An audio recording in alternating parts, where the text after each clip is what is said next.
Good afternoon. Thank you for inviting me. Well, I saw the tweet posted by your organisation and your account of well, I call it a conversation. It does read Mm, more like an interrogation. Did it feel mhm. like an interrogation? Absolutely. And because it was over a period of time, it was gradually dawning on me that this isn't just a query. Because when she asked, where am I from? And I said, Sister Space. No, but where are you from? I said, oh, we're based in Hackney, because I thought she was asking about the Sister Space. The reason you were in the palace in the first place, which is about Yes, your yes, organisation, yeah. yes. And I said, we deal with African and Caribbean heritage people. She wanted to know which part of Africa I'm from. And I said, born here, but African heritage. And then it just went into this whole thing, which became uglier by the second. And I was standing with two other women, also of African and Caribbean heritage, and just we were so stunned, we didn't know what to do. Did she ask you Mhm. about anything else, or was it only this? Well, first of all, the first thing she did was take because I've got locks. She took my locks and moved it because she said she wants to see my name badge, which was an offence in itself. I mean, So I've never gone physically up to touched you someone. and moved your hair out the way? Yeah, I mean, I've got what you would call dreadlocks, so I've got long locks, and she literally took a bunch of them and moved them out the way. Now, that is a no-no in our culture. It's a no-no in every I think community. to 'Cause I just don't physically think touch someone the second you meet them isn't great, is it, yeah, other than a yeah. handshake? Yeah. But the fact is, she made a beeline for me. Now, that in itself was curious because there's a lot of people there, and we were kind of standing on the periphery. And so she came over, and we thought, of course, this is an event where people engage with each other. So, of course, we're welcoming anybody who speaks to us. But it was very clear very quickly that it was almost like, justify yourself being here. Where are you from? And when you explain that actually I was born here, I'm British, yeah, and someone says, no, where are you really from? And you say, oh, born here. No, what's your nationality? Lady, my nationality is British. And then you feel really uncomfortable because this is being done in front of others, and it's a situation that I've never really encountered. And I was blindsided because it was an invitation from Buckingham Palace, and you would think Well, that the you were a staff are guest. trained. You were a Yeah, guest. Yeah. yeah. So you should have been treated in the respectful Yeah, way. Yeah, yeah. I hear it in the sigh, Mm, Ngozi. You described in the tweet that you were stunned into silence, you and the other mm, women that were with you. mm. What happened? Did it just sort of fizzle out and she walked away, or did you No, say, it continued for about 5 or 10 minutes, and then I "Oh had my to, gosh"? yeah, and that was the thing. It was really long. Oh my gosh! Um, So the account that I've been reading from from Sister Space's mm, Twitter feed reads about a minute and a half, a minute no, long, a minute and a half. I Gosh, couldn't 10 put the minutes. whole thing up there because No, Twitter it's doesn't not. allow you that much conversation. But also, it was difficult to gauge the time because it could have been 5 minutes, it could have been 6, 7, I don't know. When But it's it was happening to long. you, it's so slow and so painful Because it's that you excruciating. just want it to end. And my thing is, what do I do? Where do I go? Who do I tell? And so you just have to stay there and just take it, basically, until she finally heard that my parents came over from the Caribbean in the 50s. She says, oh, so you're Caribbean. That's what I was getting at. So I thought, oh, wow. And what she needed to do was to satisfy herself that I don't qualify as British. And I just thought, wow. And it And so hadn't, you said it hadn't happened to you before, because I'm getting calls from people to whom it's happened multiple times. well, it had not. I mean, the thing is, you can't grow up as a black person in the UK and not have encountered some level of racism. I'm afraid that's the fact. But it's usually kind of either an out and out idiot, right, racist idiot who makes a comment and moves on, or something like that. But you don't expect to be, okay. So Buckingham Palace puts out an invitation for 16 days of activism against violence, against women.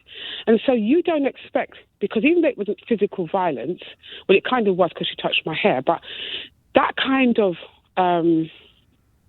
violence, you don't expect at an event like this. So I feel violated. I am still processing this whole thing because I'm just as stunned as everybody else. I don't know what to do with it. And I think as well, you know, the context of, because of your charity work, because of your activism and your professional life, that's why you were there. Absolutely. And that's what you should have been asked about. Well, this is it, yeah. So when she first inquired, that's what I thought she was asking about. Where are you from? Sister Space. You know, what do you do? Because that's the questions that you're supposed to be asked, or you're there to kind of mingle. And then, you know, she told, what I didn't want to do is reveal her. I know her name, but I don't want to have her targeted, because I still feel that this is about violence against women. Right? So I don't want her to, even though she was really wrong, I don't think the solution is to put her out there. Yeah. And how am I any better than her, really? No, I know. And I'm deliberately not naming her in our conversation because I know you don't want it to be just about her, because you actually, and again, tell me how you feel about the palace saying they've asked if you wish to come and talk it through in person. Nobody from the palace has spoken to me. I don't know what anyone's talking about. I have not been in direct communication, unless they've spoken to somebody from Sister Space, like a member of staff. I personally have had no conversation with anybody from the palace. I don't know about an invitation. Well, let me read this out so people know. This is from the palace statement. We have reached out to Ngozi Fulani on this matter and are inviting her to discuss all elements of her experience in person if she wishes. Right. I mean, like I said, I'm about positive solution. This is 16 days of activism, and I am not going to contradict what we're about at Sister Space. So, of course, I'd be happy to have a conversation with anybody to bring about a positive solution, and also to highlight. So you will take them up on that offer once it filters through to you directly, wherever they say they've put it. It hasn't come to you yet. Absolutely. Look, Sister Space is about positive solution and about the elimination of violence against women and girls. So part of my conversation is, to be honest, I wish that the lady could be spoken to and know the damage that she can cause, and probably not be front facing. But for her to resign and all that kind of stuff, that has nothing to do with me. And to be honest, I don't feel good about that, because I think apparently she's been there for years. She's an elder, and in my culture, and we respect our elders. And so this does not please me, and I would be satisfied if she was either removed to another position, but to leave under those circumstances in these 16 days kind of defeats the whole object to me. Would you I don't know whether she is offering this, but from what the palace statement has said, that's not clear, but would you happily have a conversation with her about it? I don't think it's my role, to be honest. I bear no malice, but I don't think it's my role. She's not employed by me. I think the palace needs to ensure that the staff, when I came in and everybody else, of course you get searched because you want to make sure there's no danger to the staff. But what about the danger to us who attended? That's what needs to happen. So conversations need to be held with the relevant people so that this kind of thing does not happen again. And I know you've said, and I understand why, you said, you weren't seeking anyone to lose their job, or it's an honorary role anyway that she has. So it's not that, it's not like she's losing a livelihood or anything like that. I've no doubt it will have been upsetting for her, that every bit as much as it's upsetting to you. I'm not prioritising her over you. But I don't think it would be as upsetting, because at the end of the day, nobody did anything to her. She kind of did it to herself. Yeah. But I get the sentiment. But do you think that the speed with which the palace has acted is a positive? Again, I have no knowledge, because not your job to manage them, I suppose. Yeah, I didn't know. I left the house. I posted a tweet, left the house, didn't look at no media. I have no clue what's happening out there, because I just needed to think. And to try and find a space to put this. So I have no idea of what's happening with the palace, but my first reaction would be, to commend that they move so swiftly, because it's very important that they take this seriously. But like I said, it's an internal issue for them. Yeah. And can I ask you, you've said a couple of times about, since it happened, and I understand why, you've had to absorb it and withdraw a little bit emotionally and lick your wounds a bit, and I get that you're clearly bruised by it. Yeah. To those people who've texted and called today, and not all of them are white people who've done this, and said she was just showing an interest in your background. She was just asking you. Yeah. What? Tell them how it feels, and tell them why you think it's not that. My response to them is, I take due regard to how I treat people. I treat people as human beings.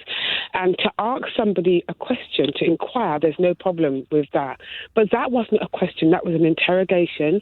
And the whole idea behind it is for me to denounce the fact that I'm British. And that is not acceptable. People will always find an excuse to accommodate bad behaviour. And if we're going to bring positive change, then we have to recognise when things are unacceptable. And that behaviour, because you represent the palace or royal family or whatever, you can't make those kind of mistakes, because it causes damage and it also reflects on the people that you say you represent. So for those, you're always going to find those people who, you're making a big deal out of it, or she was just doing that or the other. I'm sorry, but if you cause that level of damage, then we need to address that.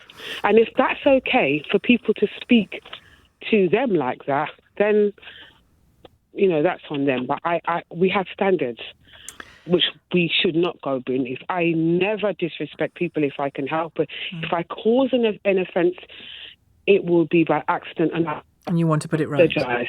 And I would want to put it right. Yeah. You've made it really clear. As I feel like I'm hearing two Ngozi Fulani's here, the activist, the eloquent activist, but also you've hinted at the distress it's caused you. Can you just Ngozi, the woman, the person? Can you just put that into words?